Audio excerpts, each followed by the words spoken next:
Hello guys, आप सब कैसे हैं। आई होप आप सब ठीक होंगे। मेरा नाम हिमांशु वर्मा, आप देख रहे अपने यूट्यूब चैनल DRX फार्मेसी वाला क्लासेज 4.3।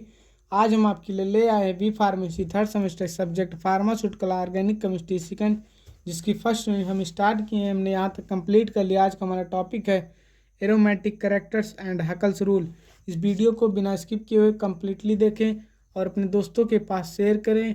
चैनल को सब्सक्राइब करना ना भूलें। हम स्टार्ट करते हैं। एरोमेटिसिटी एंड हकल्स रूल, ये आपके एक्सटर्नल एग्जाम में कई बार पूछा है, जैसे कि Gibbs Huckel's theory with suitable example. यहाँ पे हकल्स की थ्योरी लिखनी है या हकल्स रूल लिखना है और सुटेबल एग्जाम्पल एक लिखना है। और एरोमेटिसिटी पूछा है। हम देख लेते हैं एरोमेटिसिटी। जो हमारे ऑर्गेनिक कंपाउंड होते हैं उनकी प्रॉपर्टी होती है, कोई एरोमेटिक होते हैं, जैसे कि बेंजीन है, ये एरोमेटिक है और इसमें कॉन्जुगेटेड है। मतलब कॉन्जुगेटेड मतलब single bond double bond single bond double bond. और जो हमारे पाई बॉन्ड है वो डिलोकलाइज्ड हो रहे हैं कंटिन्यूसली, उसी कारण बेंजीन जो होता है मोर स्टेबल होता है। वही लिखा है aromaticity is the property of cycloalkene which are conjugated and more stable due to delocalize of pi bond in the pi orbital. मतलब कि जब पाई बॉन्ड जो है डिलोकलाइज्ड होते हैं तभी ये मोर स्टेबल है, अगर नहीं होता तो मोर स्टेबल बेंजीन नहीं कहलाता। देख लेते हैं बेंजीन एंड इट्स डेरिवेटिव्स आए एरोमेटिक कंपाउंड। जो बेंजीन है और उसके डेरिवेटिव्स जितने भी हैं वो एक एरोमेटिक कंपाउंड है। हकल्स रूल अब देख लेते हैं। हकल्स ने अपने थ्योरी में ये बताया कि बेंजीन जो है कैसे एक एरोमेटिक है या कि नहीं। उसी लिए हकल्स जो हमारे साइंटिस्ट थे उन्होंने अपना एक रूल दिया जिसका नाम हकल्स रूल रखा। वो यहाँ पे है। इन 1931 a German physicist and Huckel's give the rule for determine aromatic और ऑर्गेनिक कंपाउंड। मतलब कि ये ऑर्गेनिक कंपाउंड जो होते हैं उनको डिटरमाइन करने के लिए कि एरोमेटिसिटी है उसमें या नहीं, उसी के लिए इन्होंने अपनी रूल दी थी 1931 ईस्वी में।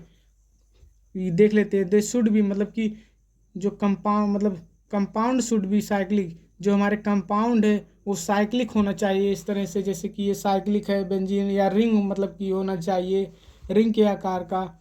और the compound molecule should be planar और फ्लैट। मतलब कि जो हमारे कंपाउंड है और मॉलिक्यूल या कंपाउंड या मॉलिक्यूल वो जो है क्या होना चाहिए, प्लेनर होना चाहिए और फ्लैट होना चाहिए। और compound should be conjugated. Compound जो होना चाहिए हमारा वो कॉन्जुकेटेड होना चाहिए, मतलब कि single bond double bond single bond double bond single bond double bond, इस तरह से होना चाहिए कि जैसे कि सिंगल बॉन्ड है फिर double bond single bond double bond single bond double bond, इस तरह से होना चाहिए। एंड फिर इसका मतलब कि होता है क्या, मीन्स होता है रेजोनेंस प्रेजेंट करना चाहिए। हमारा जो कंपाउंड हो रेजोनेंस भी प्रेजेंट करना चाहिए, जैसे कि यहाँ पे देख रहे थे हम।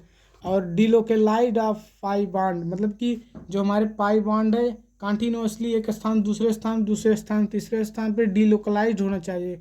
और हाइब्रिडाइज्ड जो है sp2 हाइब्रिडाइज्ड होना चाहिए। अब नेक्स्ट देख लेते हैं कि दियर शुड बी 4n+2 पाई।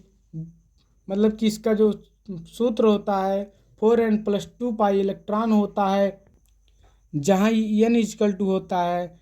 जैसे कि जितने भी नंबर ऑफ रिंग होंगे उसी के स्थान पे लिखते हैं कि 4n, मतलब कि 1 अगर 1 रिंग है तो 4×1+2 पाई, अगर 2 है तो 4×2+2 पाई, अगर 3 है 4×3+2 पाई इलेक्ट्रॉन उसी को रखते हैं। जैसे कि यहाँ पे अगर कोई भी हमारा रिंग नहीं है तो 2 पाई इलेक्ट्रॉन होगा। जैसे कि हम इस तरह से देख लें, ये है इसमें कोई भी रिंग नहीं है तो ये 2 पाई इलेक्ट्रॉन है। इसमें एक एक दो, अगर एक रिंग है जैसे बेंजीन की तरह इस तरह से, तो उसमें 6 पाई इलेक्ट्रॉन होंगे। जैसे कि 1 2 3 4 5 6, 6 पाई इलेक्ट्रॉन आपको दिख रहे हैं। अगर वहीं पे 2 होंगे तो वहाँ पे 10 पाई इलेक्ट्रॉन होंगे, जैसे कि नॉप्थलीन में होता है। हम देख लेते हैं एग्जाम्पल के लिए, जैसे बेंजीन है हमारा वो साइक्लिक होना चाहिए, जैसे कि ये साइक्लिक है आपको दिख रहा होगा रिंग शेप में है। और प्लेनर भी है, प्लेनर जैसे क्या है प्लेनर कॉन्जुकेटेड भी है, जैसे single bond double bond single bond double bond single bond double bond. और रेजोनेंस भी प्रेजेंट कर रहा है, कंटेन 4n+2 पाई इलेक्ट्रॉन। जैसे कि हम आपको बताया कि जितने भी रिंग होंगे उस n= उतना लिख देंगे, वही हो जाएगा हमारा। जैसे कि 4n × 1 प्लस 2 पाई, मतलब कि 4 के 4, 4 2 6, 6 पाई इलेक्ट्रॉन हो गया। एंड नेक्स्ट देख लेते हैं दूसरा एग्जाम्पल नेप्थलीन का, कि साइक्लिक ये भी है, देख रहे हैं आप, साइक्लिक होना चाहिए कंपाउंड हमारा, प्लेनर भी होना चाहिए, प्लेनर भी है हमारा, और कांजुकेटेड भी है। देख लेते हैं जैसे single bond double bond, single bond double bond, single bond double bond, इस तरह से कांजुकेटेड इसी को कहते हैं। रेजोनेंस भी प्रेजेंट कर रहा है और कंटेन कर रहा है कि 4n+2 पाई इलेक्ट्रॉन, मतलब कि अब हम यहाँ पे 2 रिंग दिखाई दे रहा है तो n के स्थान पे हम 2 लिख देंगे, और उसी तरह से है ये भी। तो 4 × 2 = 8, 8+2 पाई, मतलब कि हो गया 10 pi electron.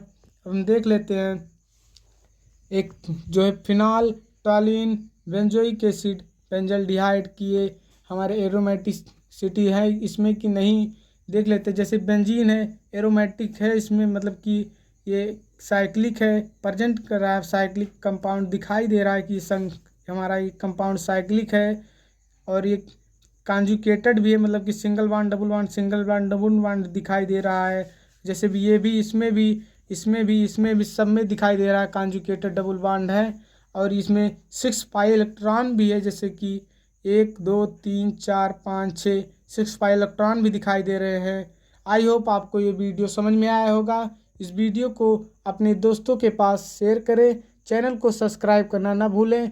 Good bye, thank you, have a nice day.